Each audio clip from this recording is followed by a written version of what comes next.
হ্যাঁ ভাই, আমার এটার মধ্যে নগদ আছে।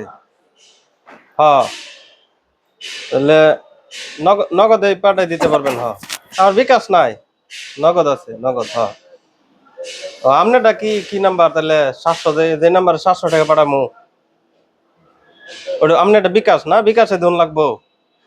ও আচ্ছা, ঠিক আছে, তাহলে আমি 700 টাকা আপনার বিকাশে দিতেছি। আর নগদে তাহলে আমার 25,000 টাকা এই নাম্বারে দিয়ে দিয়েন পরে। হ্যাঁ, এই নাম্বারে দিবার কবে নবুঝতে। হ্যাঁ, ঠিক আছে, আমি 700 দিতেছি বিকাশ আপনার। আচ্ছা, এটা বিকাশ নাম্বার লেন তো, নাম্বারটা তুলেন। হুম 017 7 99। হুম কত হ্যাঁ, পাঠামু? হ্যাঁ, এই নাম্বারে তাহলে আপনি দেন, 700 টাকা দেন বিকাশ। এটা 700 টাকা পাঠান বিকাশে।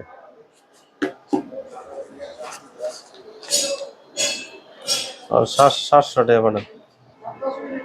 গেছে। এই যে 700 টাকা। এটা কি আর টাকা পাঠাইলাম জানেন? আপনি কি সেটা পাঠাবেন এটা কি আমি জানি? আপনি তো জানতেন না আসলে, এটা বিষয়টা হয়েছে কি জানেন? আমি তো একটা লটারি পাইছি আপনার। কি লটারি পেলেন? লটারি পাইছি। আমার আম্মা আমার বাড়ি পোস্ট অফিসে, বুঝছেন? পোস্ট অফিসে সিডি আইছে।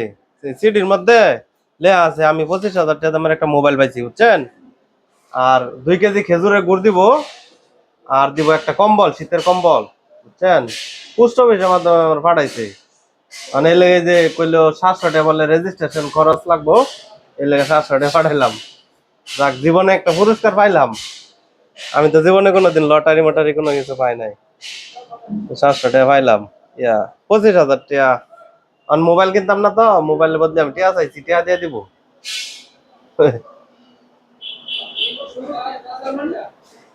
হ্যাঁ ভাই, টিয়া তো পাঠাইছি। ওই যে 700, লাস্টের নাম্বার হয়েছে 257। ওইটাতে পাঠাইছি। আপনি তাহলে দেন, পাইছেন? ও আচ্ছা, ঠিক আছে, তাহলে তাহলে 25,000, তাহলে ওইটা মোবাইলের টিয়াটা কোন সময় পাঠাইবেন? একটু পরে না? আচ্ছা, ঠিক আছে, তাহলে পাইছেন তো 700 না? আচ্ছা, জায়গা তাহলে আমি ওই কাজে ব্যস্ত আছি তো। ঠিক আছে, আচ্ছা পাইছে। আচ্ছা, ঠিক আছে, দিতাছি। হ্যাঁ, এটা আচ্ছা দিতাছি, পাঠাইতেছি। বিকাশ নাম্বারটা লেন তো আবার। আপনি কতক্ষণ আগে টিয়া পাঠাইতে গেলেন? হয় যে 700 টাকা পাঠাইলাম না, আপনার কইলাম না যে লটারি পাইছি। এখন তো ওই যে আমার যে নগদে 25,000 টাকা পাঠাই দিব, মোবাইল যে পাইছিলাম, মোবাইলের টাকা আপনি নগদে পাঠাই দিব। নগদে পাঠাই দিলে, আর নগদের তো ওই যে 25,000 টাকা পাঠাইলে 250 টাকা খরচ লাগে না? 10 টাকা করে হাজারে 250 টাকা খরচ নিতেছে। আর ওই যে 50 টাকা জানি কি আর সার্ভিস চার্জ নাকি। কি জানি আপনি কি আবার কোনো বাটপারে ফালাত পালেন আর না, নাকি? পোস্ট অফিসে আমার এই সিডি আইছে। এই তার এমনি প্রতারক টতারক না। যে অনেকে আবার বাটপারে ফালাত করে টিয়া পাঠাতো। ওটা তো আমরা জানি, অনেকে বাটপারে পাল্লা করে যে টিয়া পাঠা তো জানি, কিন্তু আমার এটা পোস্ট অফিসের মাধ্যমে লটারি বিজয় হয়েছি। পোস্ট অফিসের মাধ্যমে আমার সিডি পাঠাইছে। কোন এটা এই যে নাম্বার কোন? সারা বাংলাদেশে মোবাইল ব্যাংকিং এর মানে কি জানি একটা লটারি আছে, এই লটারিতে আমি তৃতীয় হয়েছি বিজয়ী। হ্যাঁ তাহলে ওই যে নাম্বারটা আছে না, আগের নাম্বারটা? ওই নম্বরে। হ্যাঁ হ্যাঁ, ওইটাই। এই যে 320 টাকা হ্যাঁ পাঠাই দেন। 320 টাকা। মানে এটা ভুল করে চাই নাই, পরে কইতাছে এই খরচটা লাগবো, খরচের টাকাটা দিয়ে দিতেছি। 320 টাকা না? হ্যাঁ হ্যাঁ, এই যে 320 টাকা। গেছে।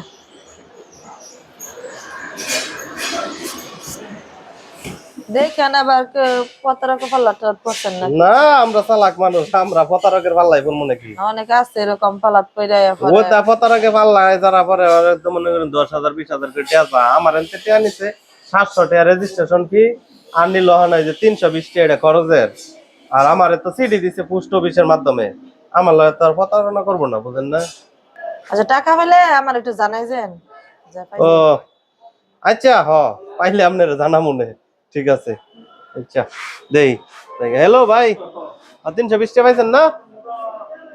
হ্যাঁ, পাঠাই দিছি আবার 320 টাকা। টাকা তো ওই যে আমার কাছে আসছিল না, পরে ওই যে আমার সাথে কাজ করে তার কাছ থেকে 320 টাকা, 300 টাকা ধার নিলাম, নিয়ে আমি 20 টাকা ভরে আপনার পাঠাই দিছি। পাইছেন তো? আচ্ছা, ঠিক আছে, তাহলে আমার টাকাটা কোন সময় আইবো? বিকালে না? ও আচ্ছা, ঠিক আছে, আচ্ছা রেখে দিতে ভাই। তো ঝামেলায় ফিরে গেলাম, আপনার কথাই তো মিল্লা গেল দেখা যা। কিসে আবার?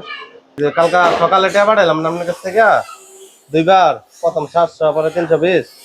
আমার কইলো লটারি পাইছি, পরে টাকা দিয়ে দিব আমার নগদে টাকা দিব, ফোনই ধরে না।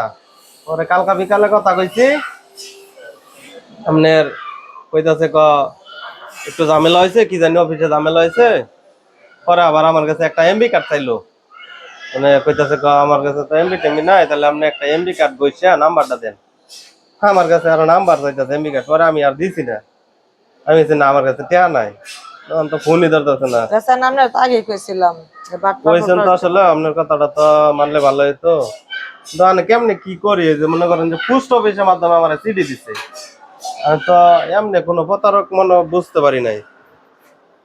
পোস্ট অফিসে চিঠি দিছে, এটা কি মিথ্যা হওয়ার কথা? আপনি কোন লেগে সবকিছু যাচাই বাছাই কইরা পরে কেমনে কি করিও না, 1020 বেশি লোক পারছেন যে লেগে এরকম হইছে। লোভ না, এটা মনে করেন যে পোস্ট অফিসের মাধ্যমে চিঠি দিছে, এটা কি মিথ্যা হওয়ার কথা?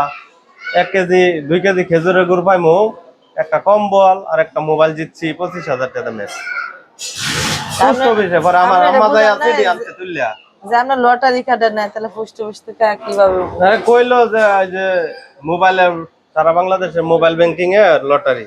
আমি তৃতীয় হইছি।